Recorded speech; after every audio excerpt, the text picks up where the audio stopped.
He chose his girlfriend over his wife. He chose his girlfriend over his children. And today, he lost everything. In a stunning conclusion to the Roloff legal saga that has left the internet absolutely shaken, Matt Roloff was seen breaking down in tears outside the Washington County Courthouse. Why?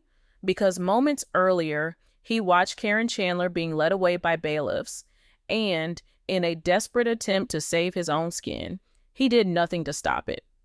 But the real drama happened in the parking lot where Matt tried to approach Amy Roloff to beg for a second chance.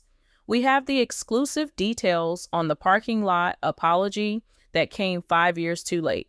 You are looking at a man who realized that the empire he built is now an empty castle. The visuals we are about to discuss, captured by onlookers and leaked to insider forums, show a side of Matt Roloff we have never seen before. Not the confident businessman, not the controlling patriarch, but a man completely broken by the consequences of his own ambition. Before we dive into the minute-by-minute breakdown of this shocking trial conclusion and the heartbreaking confrontation with Amy, I need you to do me a massive favor. If you have been following this case and you believe that karma always finds a way, hit that like button right now. It helps us get this truth out to more fans who deserve to know what's really happening at Roloff Farms. And if you are new here or if you've been watching without subscribing, please hit that subscribe button and turn on the notification bell. We are the only channel bringing you these insider reports and deep dive theories that the mainstream networks are too afraid to touch. You do not want to miss what happens next because rumors are swirling that Caryn is already looking to cut a plea deal to testify against Matt. Join the LPBW update squad right now and let's get into the story.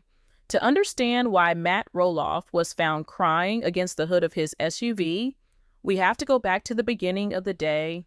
Up until this morning, Matt and Caryn were presenting a united front. For weeks, legal analysts and sources close to the production have stated that their strategy was mutual defense. They walked in holding hands, they sat together, and their lawyers were coordinating every single objection. The narrative was simple. This was a misunderstanding, a paperwork error, a witch hunt designed to discredit the farm's legacy. But something changed around 10 a.m. According to reports leaking from the courthouse, the prosecution dropped a bombshell that shattered their alliance. We have discussed the forged deed theory and the hot mic recording in previous videos, but today the prosecution reportedly connected the dots in a way that made it impossible for Matt to claim ignorance without implicating himself. The atmosphere in the courtroom shifted instantly. Sources say that during a brief recess, Matt's lead attorney pulled him into a side room. The walls of that conference room must have witnessed the most difficult business decision of Matt's life. The lawyer's ultimatum was reportedly brutal and clear.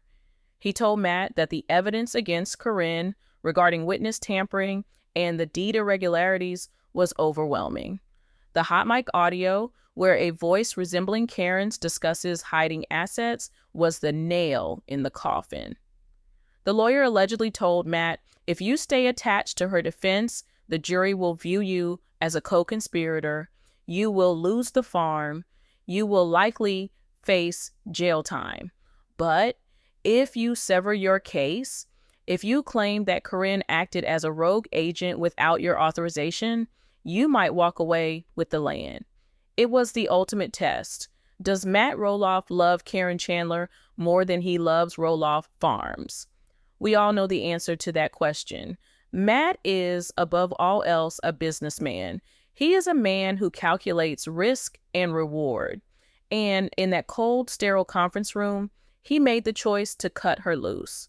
When the court reconvened, the tension was palpable. Caryn looked confident, perhaps expecting Matt to stand up and defend her character as he has done for years on the show. Instead, Matt's attorney stood up and filed an emergency motion to sever the cases. This is a legal maneuver that effectively splits their defense. It was a public declaration that Matt was no longer on Caryn's side.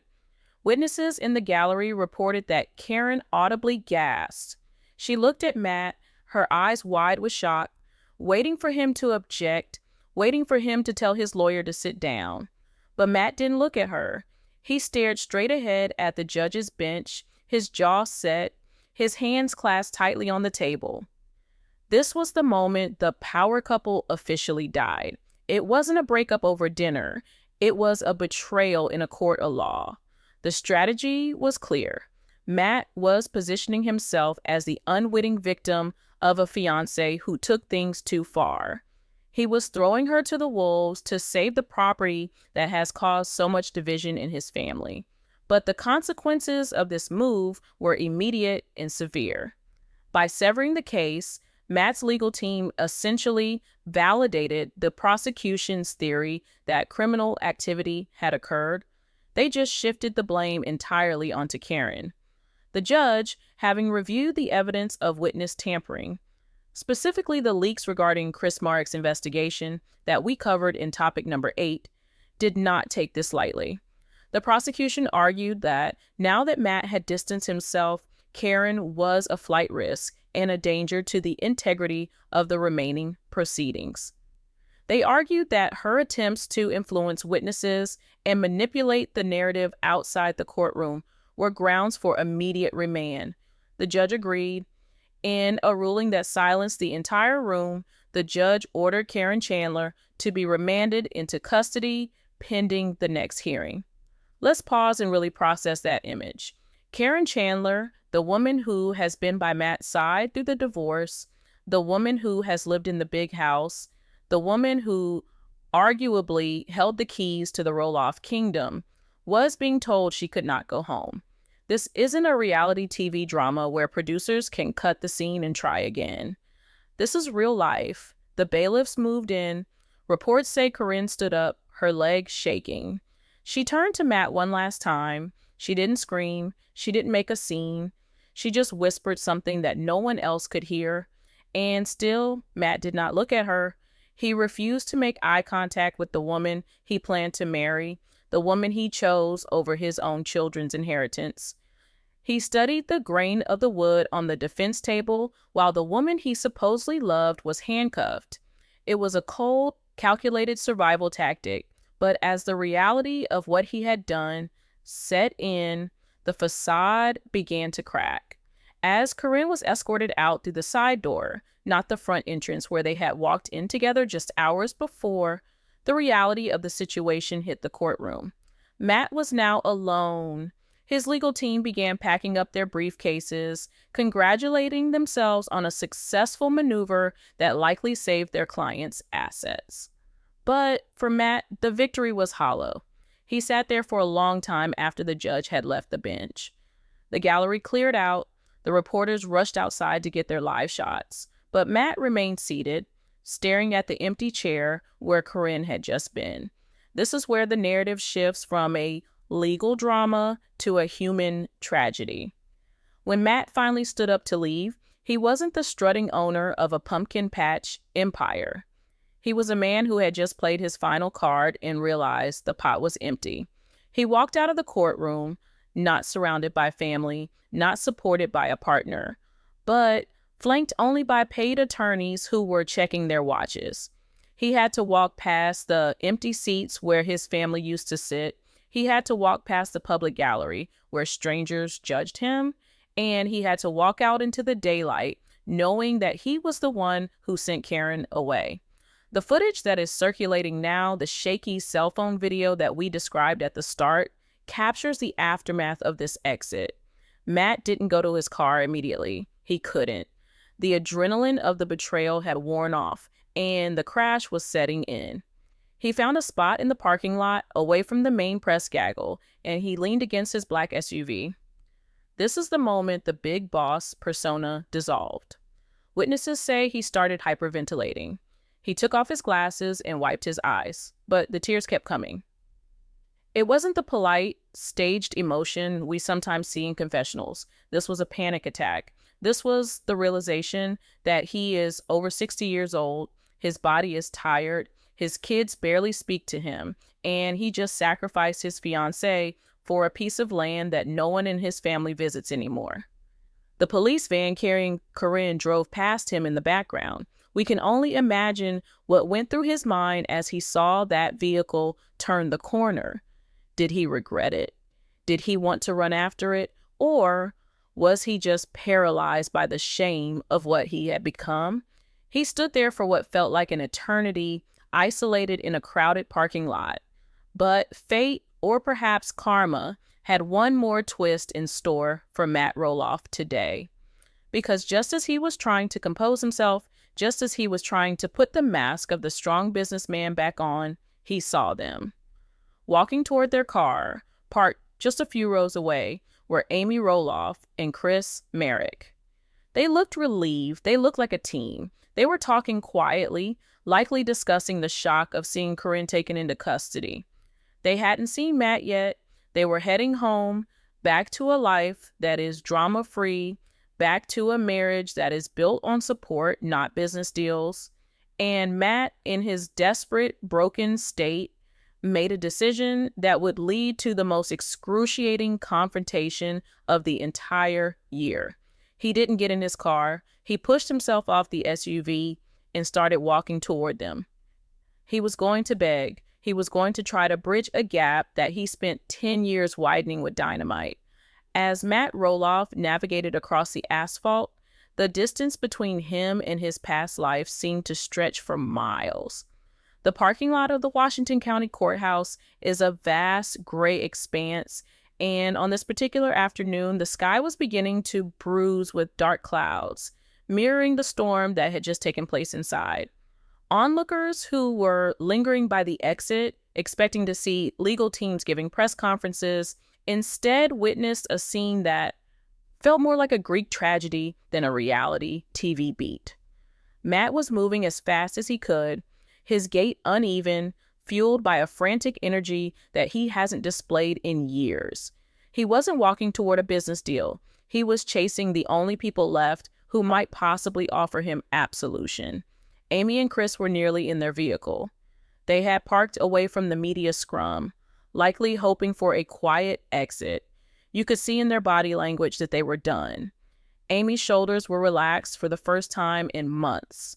Chris was holding the car keys, ready to unlock the door and drive them back to a world where subpoenas and affidavits didn't exist. They were a picture of stability, a united front that stood in stark contrast to the man rapidly approaching them from behind. Witnesses say Matt called out her name 3 times before she turned around. The first time, his voice was weak, lost in the wind. The second time, it cracked. But the third time, it was a desperate shout that cut through the parking lot noise. "Amy, wait!" Amy stopped. She didn't spin around dramatically. She just froze, her hand resting on the handle of the car door. Chris Marek stopped too. He turned first, his expression shifting from relief to immediate defense. He spotted Matt instantly, and his posture changed. Chris is a calm man, a man of few words, but in that moment, he squared his shoulders and positioned himself slightly in front of Amy. He became the wall between her and the chaos. Matt finally caught up to them, out of breath, his face flushed and streaked with the remnants of his breakdown. Up close, the devastation was undeniable. He didn't look like the CEO of Roloff Farms. He looked like a man who had just watched his house burn down and was holding a handful of ash. He stopped a few feet away, respecting the physical boundary Chris had silently established, but his eyes were locked on Amy.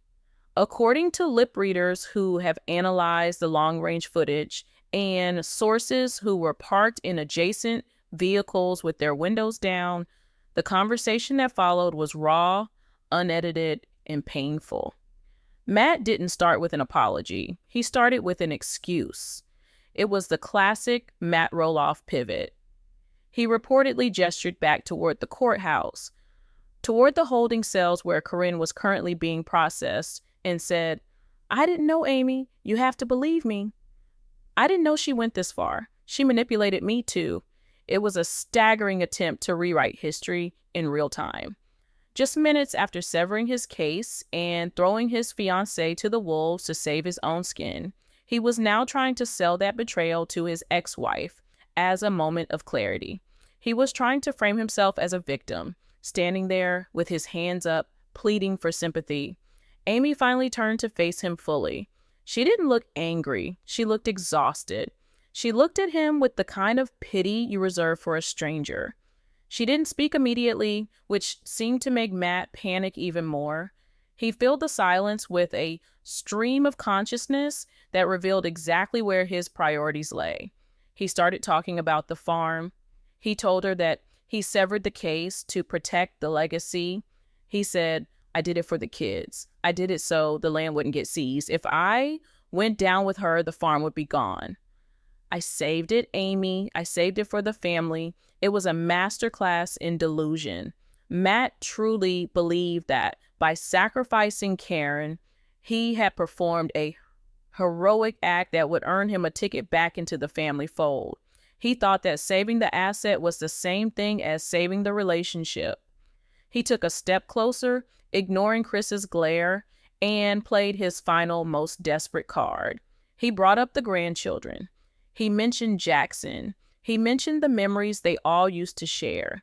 He reportedly claimed, "I just want to see my grandkids. I don't want to die alone on that farm. We're still family, right? After all these years, we're still family."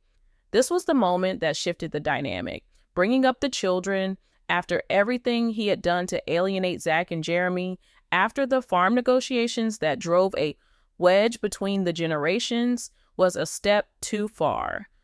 Marek, who usually stays out of the Roloff family politics, couldn't stay silent. Witnesses say Chris stepped forward, cutting off Matt's line of sight to Amy. He didn't yell. He didn't get aggressive. He simply held up a hand, palm out, a universal stop sign. He told Matt very firmly that this wasn't the time or the place, and that using the grandchildren as leverage after what had just happened in that courtroom was beneath him. It was the protective instinct of a husband who knows the pain his wife has endured. Chris wasn't just defending Amy, he was defending the peace they had fought so hard to build. But Amy didn't need saving. Not anymore. She placed a hand on Chris's arm, gently signaling him to stand down. She stepped out from behind him, closing the distance between herself and her ex-husband. This was the confrontation that had been building for years, far longer than this specific trial. This was about the divorce, the big house, the sale, the new girlfriend, and the ultimate betrayal of the family unit. Amy looked Matt dead in the eye. The parking lot seemed to go quiet. Her response was not the emotional explosion Matt might have expected. It was a cold, hard truth. She reportedly told him, "You didn't get manipulated, Matt. You got caught. And you didn't sever that case to save the farm for the kids. You did it to save the farm for yourself." There is a massive difference. She stripped away the narrative he had been building for the last 20 minutes. She refused to let him hide behind Caryn's alleged crimes. She reminded him that for years, he and Caryn were a team, that they made decisions together, that they alienated the family together. To turn around now and claim he was an innocent bystander was an insult to her intelligence. Matt tried to interrupt. He tried to stammer something about how things would be different now, how without Caryn's influence he could be the father and grandfather he used to be. He looked desperate for her to validate his narrative, to give him a nod of approval, to say that everything could go back to the way it was in the early seasons. But Amy shook her head. She delivered the line that will likely go down in history as the final epitaph of their relationship. She said, "You don't miss the family, Matt. You miss the control. You miss having an audience. The farm is just dirt. The family was the people, and you traded the people for the dirt a long time ago." The weight of those words seemed to physically hit him. Matt slumped against the side of a parked car. The reality was piercing through the delusion. He realized that the severance strategy had worked legally. He might keep the land, but it had failed socially. He had cut off his fiancée to save the boat, only to realize that no one else wanted to get on board with him. He was the captain of a ghost ship. Amy didn't wait for a rebuttal. There was nothing left to say. She turned back to the car. Chris opened the door for her, ensuring she was safely inside before walking around to the driver's side. They moved with the efficiency of a couple that communicates without words. They didn't look back. They didn't hesitate. As Chris started the engine, Matt took one half-hearted step forward, raising a hand as if to wave or to stop them, but his hand just fell back to his side. He was a small figure against the backdrop of the massive courthouse, dwarfed by the legal machinery he had tried to manipulate and the family bonds he had severed. As the car pulled away, merging into the traffic leaving the complex, Matt was left standing completely alone in the parking lot. And as if the universe was scripting the scene for maximum dramatic effect, the gray clouds that had been gathering all afternoon finally broke. It started to rain, not a heavy storm, but a cold, steady drizzle that soaked into his suit jacket. He didn't run for cover. He didn't move toward his own car. He just stood there, watching the taillights of his ex-wife's car disappear into the distance. This image of Matt Roloff, wet, alone, and victorious in court but bankrupt in life, is the defining image of this entire saga. He had won. He wasn't in handcuffs. He still owned the farm. But at that moment, standing in the rain, he must have realized the cost of that victory. He had the big house, but it was empty. He had the land, but no heirs to pass it to. He had his freedom, but no one to share it with. The silence of that parking lot was louder than any argument they had ever had on the show. It was the silence of total, absolute isolation. Matt Roloff is finally alone. As the rain continued to fall on the asphalt of the courthouse parking lot, washing away the dust of a legal battle that had consumed the last year of his life, a profound silence settled over the scene. He sacrificed his marriage to Amy for a new life. He sacrificed his relationship with Zach and Jeremy for the control of the land. And now, in the ultimate twist of fate, he has sacrificed his fiancée, Caryn Chandler, to protect that same pile of dirt. Standing there, soaked and shivering, watching the taillights of Amy's car fade into the gray afternoon, Matt Roloff is the undisputed king of an empty kingdom. The big house awaits him, but there is no one there to greet him. There is no one to cook dinner. There is no one to plan the next pumpkin season. There is only the echo of his own decisions bouncing off the walls of a home that was built for a family that no longer exists. Do you feel sorry for him? It is a question that is dividing the internet right now. On one hand, looking at a man in his 60s having a breakdown in a parking lot is objectively sad. It is a portrait of human misery. But on the other hand, many of you have pointed out in the forums that this is the definition of karma. This is the bill coming due. For years, viewers watched Matt steamroll over everyone in his path, believing that his vision was the only one that mattered, believing that people were just assets to be managed or liabilities to be cut. Today, he treated Caryn like a liability. He severed the asset. It was a cold business decision, the kind he has made 1,000 times before. But you cannot fire your way to happiness. You cannot negotiate a contract for love. And as he climbed back into his black SUV, alone, wiping the rain and tears from his face, he surely realized that he had negotiated himself into a corner from which there was no escape. But if you think this is the end of the story, you haven't been paying attention to who Caryn Chandler really is. We are receiving insider reports from sources close to the defense team that suggest the drama is just beginning. While Matt drives home to his empty estate, Caryn is sitting in a holding cell, and she has a lot of time to think. The rumor circulating through the legal back channels is that Caryn was absolutely blindsided by Matt's motion to sever the cases. She felt protected, she felt safe, and now she feels betrayed. A scorned woman is dangerous, but a scorned woman who knows the intricate financial secrets of Roloff Farms is a nuclear threat. Our sources are whispering that Caryn's legal team is already in talks with the prosecution about a potential plea deal. And what would that deal look like? It wouldn't just be about admitting to witness tampering. To avoid jail time, Caryn would likely have to flip. She would have to testify against the big boss. She knows where the money came from. She knows the details of the farm negotiations that were never shown on camera. She knows the truth about the forged deed and the frantic conversations that happened when the cameras were off. Matt may have thought he cut her loose to save himself, but in doing so, he may have created his worst enemy. Imagine the courtroom scene a month from now. Matt Roloff in the defendant's chair and Caryn Chandler taking the stand as the star witness for the prosecution.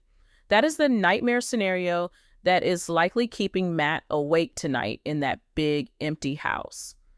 This trial has peeled back the curtain on the reality of little people, big world. It has shown us that the tension we saw on TV was just the tip of the iceberg. The real story isn't about pumpkins or weddings. It's about greed, control, and the disintegration of a legacy. Matt wanted the farm to be his legacy, a monument to his success. Instead, it has become a monument to his isolation. The land that was supposed to bring the grandkids together is now the very thing that keeps them away. Zach and Tori have moved on. Jeremy and Audrey have their own life. And now, Amy and Chris have driven away, closing the book on the past. Matt won the land, but he lost the war. So, I have to ask you, the true fans who have watched this family for over a decade, is this justice? Did Matt Roloff get exactly what he deserved? Or is the punishment too harsh for a man who just wanted to secure his financial future? And more importantly, what should Amy do? She walked away today, but if Matt calls her tomorrow, broken and begging to see Jackson and Lila, should she open the gate? Or should she keep it locked to protect her peace? I want to see your votes in the comments section below.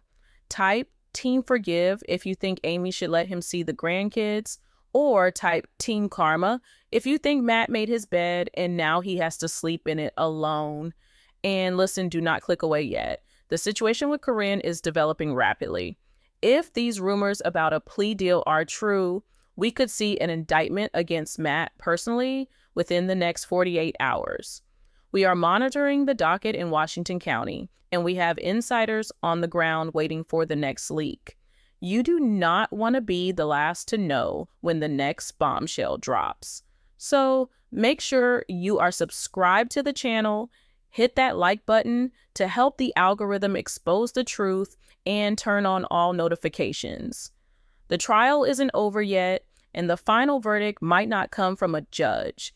It might come from Caryn Chandler herself. Thanks for watching LPBW Update, and we will see you in the next video.